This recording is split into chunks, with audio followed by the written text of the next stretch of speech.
6 weeks in Thailand, so much to reflect on, so much to talk about. But I mean, the beaches obviously stand out to me. I mean, some of the best beaches in all the world. And again, I did not know what to expect heading into Thailand. I mean, for us in the U.S., it's Hawaii, it's Mexico, maybe the Caribbean. Whoa. Whoa. I don't know, you can narrow it down to 5? The top 5? Whoa. I mean, it's... Thailand beaches are just unbelievable. The sand's different, right? I mean... Sand is different, yes. I remember Ev walking on the sand and going, wow, this is like powder. Well, and depending on what beach you were on. Different. Like, there were Every places that it was like sugar, different. like powder, like, it just... I like my toes in that sand. So, that all being said, if we can potentially come up with the top 5 beaches that we paid a visit to during our stay in Thailand, we're going to start with number 5, heading down to number 1. What would number 5 be to I you? think 5 would probably be Raleigh Beach. Okay. Very popular beach, so it's almost like you can't not go there because you want to see what all of the hype is about. But I think many years ago, and actually the first friend that told us about this beach had gone years ago before it was so populated and overcrowded, we probably need to say. But Raleigh Beach, and the reasons why for me are the rock climbing on one side, and then you walk this incredible path to the beach on the other side. There was wildlife. Well, there's a gigantic lizards that live there. All of a sudden, they come cruising through and make everybody aware this is their home. Territory. They don't mind. Definitely. Then there's monkeys. Yeah. And a monkey made an appearance on our beach towels, stealing some of our favorite potato chips at the time. It was a little bit of a moment. It happened so fast, I didn't even know what happened. But they're monkeys. Yeah, but they're I'm monkeys glad on you that said like. So many people there because tour groups, it's a popular place and literally they stay there for 30 minutes. We went there a couple times, but I think it's number 5, which is a great place to put it because of people.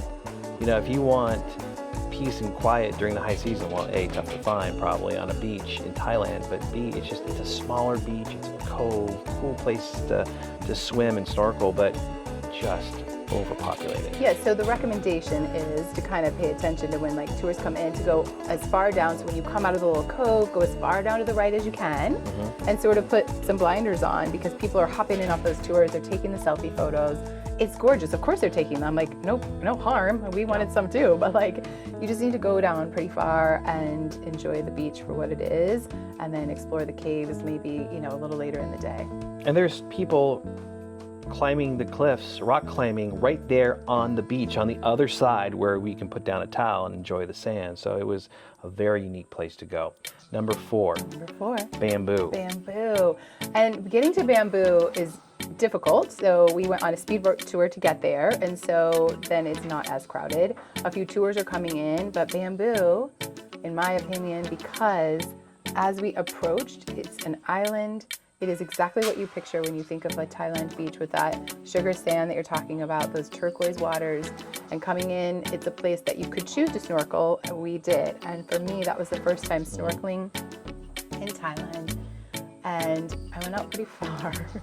And the weightlessness, the drift, the fish, the things to see. And while I was a bit further out snorkeling, you were never late. So Coke, who was our tour guide on the speedboat tour, was awesome. Obviously, we'll talk tours later on, but he said, keep an eye out for this black-tipped baby reef shark. I'm like, what is that?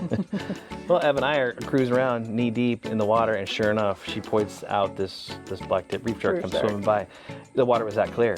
It was insane. We were only there for like 45 minutes or so, but it was insane. And it certainly was, made sense to be in our top 5. Yeah, Bamboo Beach. Bamboo Beach. Number 3, we're gonna go to Coconut Beach in Khao Lak. So this is a completely different kind of experience because it has nothing to do with tours or anything to do with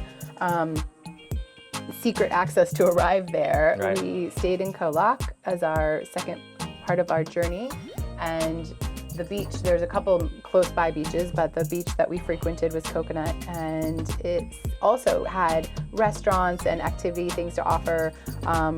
We loved getting in the water there. We were able to have dinner on the sand, dinner with our toes in the sand. Well, the proximity of the chairs and the restaurants to there's no extensive beach there. It's at a certain point where the tide is high, there is. We're walking. I remember specifically one of the first times we were walking there, and the tide is hitting the chairs. Do you remember, actually it changed enough that I went back to get something further down, and I doubled back to come meet up with you guys, and I passed you. You had to call me. Oh, yeah. It's insane. You know that you passed us, and I'm like, yeah, oh, you're the just tide was totally I'm and I was enjoying, just in La La Land, of course. I mean, like you said, and your feet in the sand, having dinner. I mean, literally maybe 25, 50 yards from the water, crashing in. Eddie's on a tire swing, enjoying. The water was off. The waves weren't there, which was fine, but we were able to hang out in the water. And we went in the water a couple different times of day there as well, same as another beach we talked about earlier. But in Coconut Beach, we went during the day, and the waves aren't as strong. Like body surfing them is possible, but they're much calmer. Like the water is extremely family friendly, I would say. It's probably one of the best things about that. But we also went later in the evening, and the sunset kind of happening on the other side the night that we stayed and had dinner. I mean, just the changes to the water, the sky, the beach, the vibe of the restaurants. Like, just stay all day.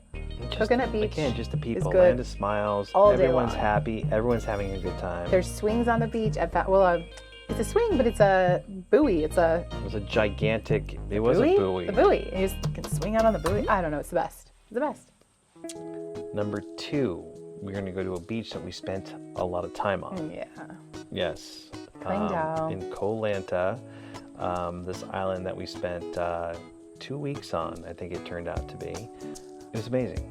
But this makes the list at number 2, especially for you. There's a special place it holds for you and for me too. Yeah. This is a beach that every morning I started on this beach quietly having reflection time and journaling time, and people would be walking and gathering crabs, as it turned out later we figured out. Clams. Pardon me, clams. Clams. The tide would go out so far. It goes out. It's incredible how far it goes out. Yeah. People could walk, and it looks like you should be. That boat got stranded because of it. Like, it goes out so far. Many meters. Yes. Many. We're on meters now. That's like official documentation, many meters. But the days on that beach were full of just, there's a volleyball court in front of where we were staying. So I really was really keen to play volleyball, and we built some sandcastles on that beach. But for me, it was the bookends of the day. It was starting in the morning on that beautiful beach and just sort of letting the day open up and finding my space and being grounded. And then at night, we would take our nice walk to dinner, and we would be joking and laughing and having a great time. And at night, we would walk back, and you and Everly would follow the crabs, the Crab Chronicles. And there were tracks look at this, that would go up. Yeah, yes. tracks, and I would just look at the stars and just sort of pinch myself, like, is this happening? Is this my life? Is this real? Just beautiful. And then There's a yoga studio next door. There's a yoga studio next door. Please. So I was able to do yoga and breath work, and that beach is amazing if you like the beach and you want to experience parts of Thailand, and we can't recommend Koh Lanta enough, and that beach is perfect. It's a wonderful way to start and end your day. Number 1. What's number 1? Don't you tell us. Number 1, Kamala Beach. Kamala Beach for several reasons. One is the first introduction of beaches to Thailand for us. We spent a very special New Year's there as well. But then it also was that first wave of warmth and happiness, not just from the weather, but from the people of Thailand that we experienced. And seeing the joy in Everly's face, who for so long wanted a heated pool, wanted to go swimming. We tried to find places to go, and chasing the sun. We finally caught it for 6 weeks, and she was able to go in the water. And such joy.